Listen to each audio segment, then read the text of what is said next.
আমরা 25শে মে থেকে 1 জুন পর্যন্ত 7 দিন ব্যাপী কর্মসূচি, এই 7 দিন ব্যাপী কর্মসূচি আমরা গ্রহণ করেছি। এর মধ্যে ঈদ পড়বে, এই কারণে হয়তো কেউ যদি কোনো আলোচনা সভা বা অন্য কিছু 2-1 দিন পরেও করে তাতে কোনো অসুবিধা নেই।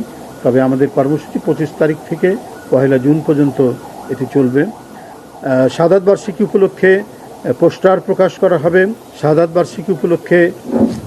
বার্ষিকী উপলক্ষে বিভিন্ন অঙ্গ সংগঠন তারা আলোচনা সভা পোস্টার প্রকাশ করবে এবং 31শে মে রবিবার বেলা 2টায় বিএনপির উদ্যোগে রাজধানীর রমনাস্থ ইনস্টিটিউশনে যে দলের পক্ষ থেকে যে আলোচনা সভাটা হয় সেই আলোচনা সভাটি অনুষ্ঠিত হবে।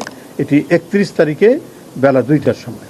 আমরা একদিন পরে এটা রেখেছি, কারণ 30 তারিখের আগের দিন হচ্ছে ঈদের পরের দিন, তো সেই কারণে আমরা এটা রাখিনি। কারণ ঢাকা থেকে অনেকেই দেশের ঢাকার বাইরে চলে যাবেন, গ্রামের বাড়িতে যাবেন, এই কারণে আমরা 31 তারিখে এটা রেখেছি। এছাড়াও আপনারা জানেন যে দিবসটি উপলক্ষে বরাবরের মতোই ভোর 6টায় দলের নয়াপল্টনস্থ কেন্দ্রীয় কার্যালয় সহ সারা দেশে দলীয় পতাকা অর্ধনমিতকরণ করা হবে, হাফমাস্ট এবং কালো পতাকা উত্তোলন করা হবে। ওই দিন অর্থাৎ 30শে মে ভোর 6টায় নয়াপল্টনস্থ কেন্দ্রীয় কার্যালয়ে দলীয় পতাকা অর্ধনমিতকরণ ও কালো পতাকা উত্তোলন করা হবে। ওই দিন সকাল 11টায় দলের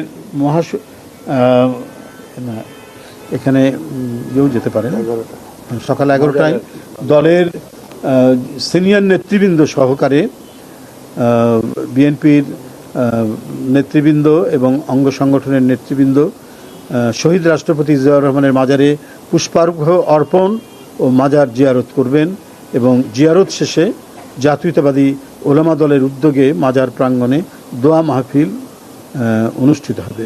আমরা প্রত্যাশা করছি প্রধানমন্ত্রীর নেতৃত্বে, চেয়ারম্যান তার নেতৃত্বেই সকাল 11টায় আমরা মাজারে যাব। আমরা তার সাথে আলোচনা করে আমরা জিনিসটা ফিক্স করব যে উনি যাবেন। বরাবরই উনি যান, যেহেতু দেশে ফিরে এসছেন, তার নেতৃত্বেই যাওয়া হবে।